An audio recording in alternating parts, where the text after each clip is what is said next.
Почитувана македонска јавност, почитувани медиуми и колеги. Дека секој е минлив и менлив, ќе проговориме и денес по однос на точката за избор на јавен обвинител, откако навидум незаменливиот Јовески неславно ја заврши кариерата. Денес од позицијата јавен обвинител заминува Љубомир Јовески, а треба да седне Љупчо Коцевски. Но, да бевме нормална правна држава, со нормална власт, која требаше да донесе правда, пред да седне Љупчо Коцевски, овој пред него ќе требаше да даде одговор на прашањето зошто сме на најниско ниво на доверба во судството откако постои Македонија. Со оваа власт 5 министри за правда седнаа и станаа, а една работа не се помести за да се подобрат состојбите во судството и апсолутно никој не понесе одговорност за руинираното судство што го остава зад себе. Се согласувам со изјавата на денешниот предлог кандидат дека да се биде јавен обвинител на Република Македонија е одговорна задача која бара познавање на состојбите и предизвиците со кои се соочува обвинителството. Верувам дека има поддршка од колегите и сакам да верувам дека ќе може да одговори на предизвикот да го води јавното обвинителство, дека има конкретна визија и план кои нема да му ги заматат криминалциве што се на власт. Иако ми е сосема несватливо како Коцевски се нафатил да биде предлог за јавен обвинител од оваа власт предложен, но сепак единствената светла точка во целава црнила наречена избор на јавен обвинител е што за многу брзо од денес Коцевски ќе биде јавен обвинител во време на новата власт која ќе го ослободи судството и обвинителството за навистина да се посветат на борбата против криминалот и корупцијата.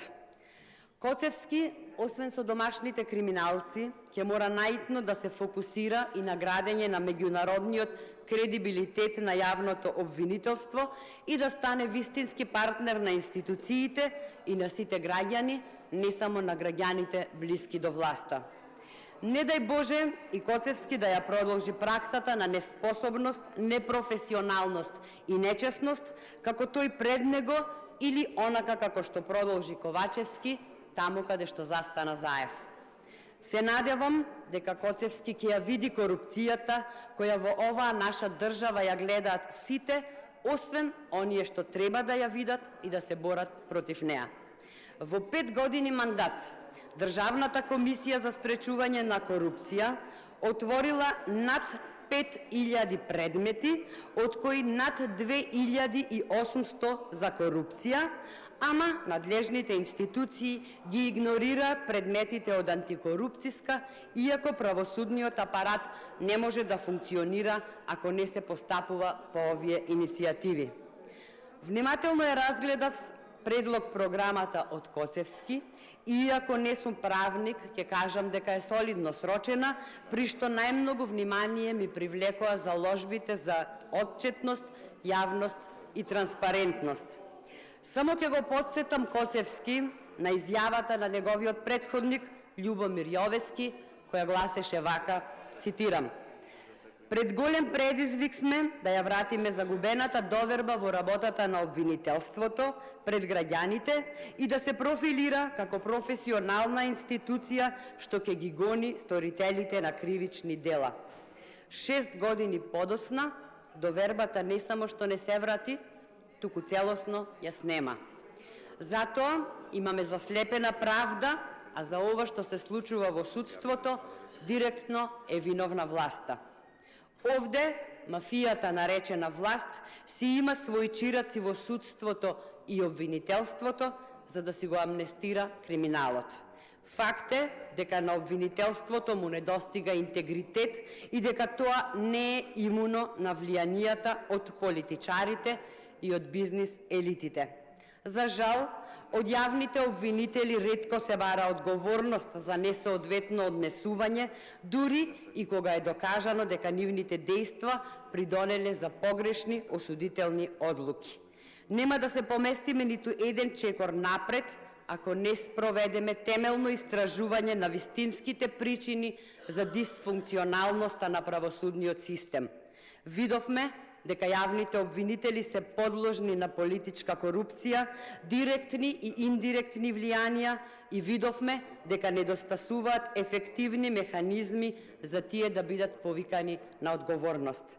Очекувам Коцевски да биде проактивен во борбата против корупцијата и да поведува постапки по сопствена иницијатива секаде и секогаш кога ќе оцени дека е сторено кривично дело согласно законот и согласно своите овластувања, бидејќи ако се суди според само иницијативноста, се покажува дека обвинителствата се најмрзливи борци со криминалот и корупцијата.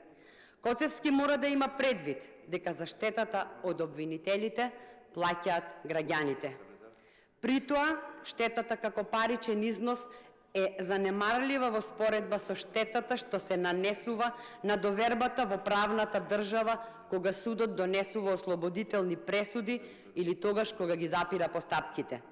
И понатаму нема област од јавно-обвинителската работа што не била под сомневање за политичко влијание, од изборот на обвинителите, преку нивното водење на предметите, па се до неодговорноста за нивното постапување.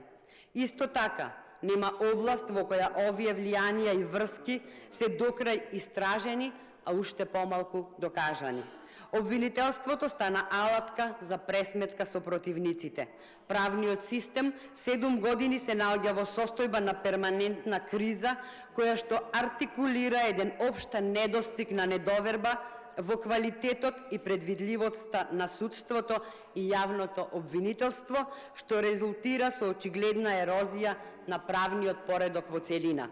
И покрај свеста дека оваа криза е сериозна и системска, власта само декларативно ги решава проблемите со менување на законските решенија, без да ги истражи вистинските корени за дисфункционалноста на системот. Јавното обвинителство во нашата земја се реформира главно како некаква колатерална последица на реформите во судството, кои, како што знаеме, воопшто не се успешна приказна. А огромно внимание и средства се насочени кон доброто функционирање на судството. Сепак, статистиката покажува дека нешто не е во ред со казнено-правниот систем и дека судовите ни оддалеку не се на нивото на задачата што им ја дава Уставот и што јавноста со право ја очекува од нив. Анкетата на Евротинк, според која граѓаните најмалку веруваат во судството, треба да биде првиот аларм за Коцевски и појдовна точка, затоа што оваа неспособна власт го урна правниот поредок и веќе никој не верува во подобра иднина.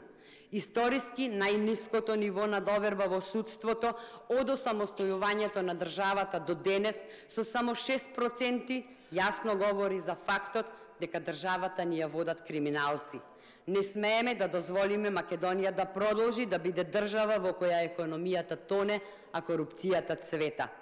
Мора да направиме една убава, успешна приказна, пред се со директен удар врз корупцијата, со воспоставување на функционален систем на владење на правото и со кревање на економијата, за конечно да имаме попристоен живот и луѓе горди што се македонци, што потекнуваат од Република Македонија. Токму затоа потребна е смена на оваа власт за судско-обвинителските кланови да станат минато, а Македонија да ја водат луѓе кои си ја сакаат и ќе се гордеат со својата држава. Ви благодарам.